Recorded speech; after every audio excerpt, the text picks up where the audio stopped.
Okay, Stefan, I want to ask, obviously we're talking about peripheral stuff, and you see a lot of this because of San Antonio, obviously in the diabetics. Sure. I know 15% or so of the population has it. Most of your patients have it by definition because they're showing up.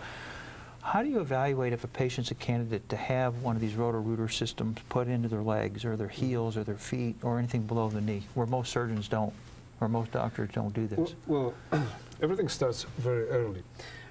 Once you have a critical limb ischemia, it's emergency. It's like impending heart attack. Okay, so these patients will have always priority. Basically what we do, we will bring them to our institute. We have a state-of-the-art staff. We do the quick runoffs, which means the angiography, little catheter, little pinprick, very high resolution. This is a very state-of-the-art and that creates a roadmap. So I know what is clogged, you know. Now, before we even do that, we will, if we can, we do the ABI, very simple test. You measure the pressure on your arm, measure on your ankle brachial index. Okay. Once it's less than 1, and it's, of course... In other words, if the blood pressure is not there in the foot and the blood pressure is there in the arm, you got a problem. Big time. Okay. And it's also predictor of your mortality, predictor of, you know, whether you die or not. So that's like, so we'll get this, not just to know that we have a problem, because we have ulceration, we have a problem, but then we measure this as a success of our procedure. Because once we open up the clogged up arteries, this ABI, this ratio will go up. And so instead of sticking the catheter later on, so basically we do the catheter, at the same time we will try to reposition the patient from the little puncture here. We'll fix the leg using newest technology, and this patient, believe it or not, in our institution will go within 4 hours, we'll go home. And I'll see him next time, next morning in my office. Well, let me ask you something, because, you know, I don't do much of this anymore, but when I was staff at the medical school, we did a lot of hyperbarics. Sure. Does this take the place of some of the hyperbaric patients? You know what, it doesn't, because, you know, this is like a team approach. But we have a patient who spends years on the hyperbarics. And the reason they spend, because nobody thought that maybe, or the patient was told, or they thought that it's impossible to open. We do this so-called nothing can be done. It's impossible, okay? So we have patients who spend, you know, a year on hyperbarics still with the ulcer. We fixed the leg with our techniques, and then we send them back to hyperbarics, and it heals within weeks. Okay, because now they have the circulation. Exactly. Going down along Correct, with the yes. hyperbaric or increased oxygen. And with our new techniques, we go where nobody else goes. You know, we go below the ankle, if we can. Now let me ask you also, as a preventive, do you, let's say a person has an ulcer on one leg, do you investigate the other leg? Absolutely.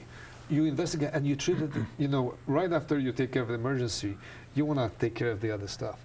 The dogma, which I'm fighting, and we're trying to change this thinking is, oh, if you have a claudication or there's a little pain, keep walking, keep walking. You keep walking until everything is clogged up. And then you develop the ulcer. And then, you know, they will try to do the bypass. The bypass goes down because there is no outflow.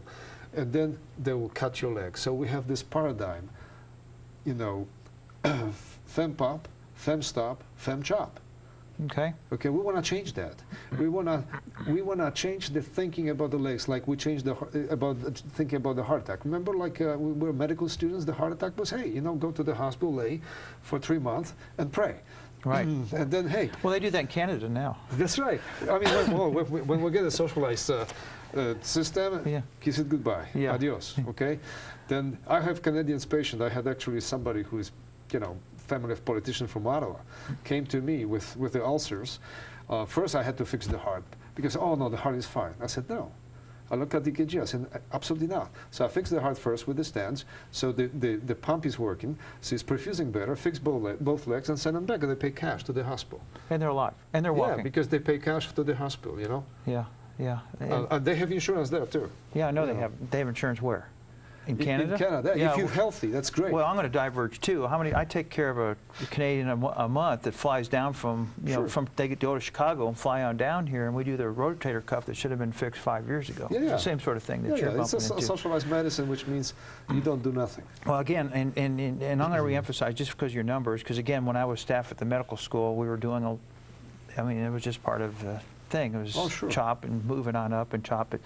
the realistic thing is once you have an ulcer, and you can go from a 25% amputation rate down to about 2.5% Exactly. on Yes. this sort of thing, Yes. which is about 1/10 the number, not zero. Right. So anybody out there needs to understand that it's not Yeah. zero on this thing. Now, do you have your own institute? for Yes, this? it's San Antonio the Vascular and Heart. As a matter of fact, the institute is in a Stone Oak area on the access road. When everybody knows, I hope, where is the steakhouse Kirby's. There is Tuscany Road. Everybody knows where the restaurants are, so it keeps.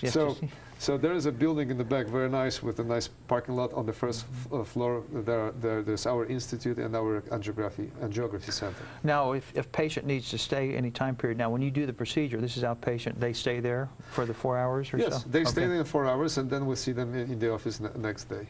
Okay. We have such a precisely designed the procedure, and such an excellent team of professionals. This is creme de la creme. We have people coming now from overseas, and suddenly we didn't know that we discovered something new. Until they get socialized, and we're going to have to go overseas. With that, Sure. I want to thank you very much. Okay, Thank you. Stefan Kiesz has been Thank you. my guest. Dr. Kiesz is obviously a cardiovascular, endovascular interventionist. If you have any questions for Dr. Kiesz in the future, any of my other guests, care to help my kids with little or no insurance, please visit the website www.needfoundation.org or fax 696-9012 to ask the doctor.